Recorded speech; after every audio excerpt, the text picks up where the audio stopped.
বেনাপোল স্থলবন্দরে আজ থেকে 5 দিন বন্ধ থাকবে আমদানি রপ্তানি ও পাসপোর্ট যাত্রী যাতায়াত।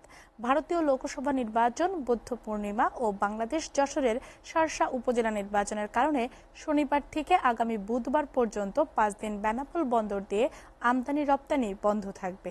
পাশাপাশি ভারতের লোকসভা নির্বাচনের কারণে 17 মে শুক্রবার সন্ধ্যা 6টা থেকে আগামী 20 তারিখ সন্ধ্যা 7টা পর্যন্ত বেনাপোল চেকপোস্ট ইমিগ্রেশন দিয়ে দুদেশের মধ্যে যাত্রী পারাপার বিধিনিষেধ আরোপ করেছেন ভারত সরকার। বেনাপোল চেকপোস্ট ইমিগ্রেশন দিয়ে যাত্রী পারাপারের বিধিনিষেধের এই 3 দিনে বাংলাদেশ থেকে নতুন কোনো যাত্রী ভারতে প্রবেশ করতে পারবে না। তবে মেডিকেল ভিসা বা এমার্জেন্সি ভিসা নিয়ে যাত্রীরা ভারতে যেতে পারবে। এছাড়া পচনশীল পণ্যবাহী যানবাহনকে এ বিধিনিষেধের বাইরে রাখা হয়েছে।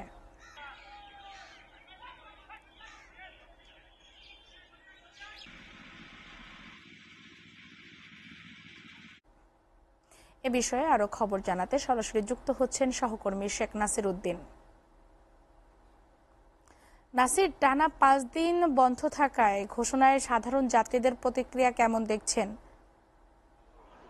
জি তন্নি, আপনি যেমনটা বলছিলেন, আসলে এই বেনাপোল স্থলবন্দর অর্থাৎ বেনাপোল ইমিগ্রেশন দিয়ে বাংলাদেশ থেকে 4 থেকে 5,000 যাত্রী প্রত্যেক দিন যাওয়া আসা করে থাকে।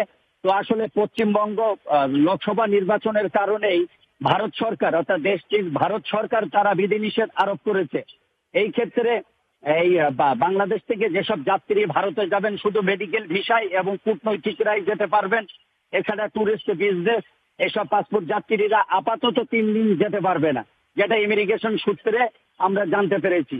আর আজকের থেকে বেনাপোল স্থলবন্দরে 5 দিন আমদানি রপ্তানি বন্ধ থাকবে। তবে বন্দরের ভিতরে কার্যক্রম স্বাভাবিক থাকবে। পেট্রাপোল অংশের অ্যাসোসিয়েশনের কার্তিক চক্রবর্তী, ওয়েলফেয়ার অ্যাসোসিয়েশনের কার্তিক চক্রবর্তী তিনি আমাকে যেমনটা জানিয়েছেন, আসলে পশ্চিমবঙ্গ নির্বাচন হওয়ার কারণেই এই আমদানি রপ্তানি 5 দিনই বন্ধ থাকবে। তবে পচনশীল পণ্য, বিশেষ দরকারি অক্সিজেন এগুলো ভারত থেকে বাংলাদেশে আসবে। তবে সকাল থেকে বেনাপোল স্থলবন্দরে এখানে তেমন যাত্রীর কোনো চাপ নাই।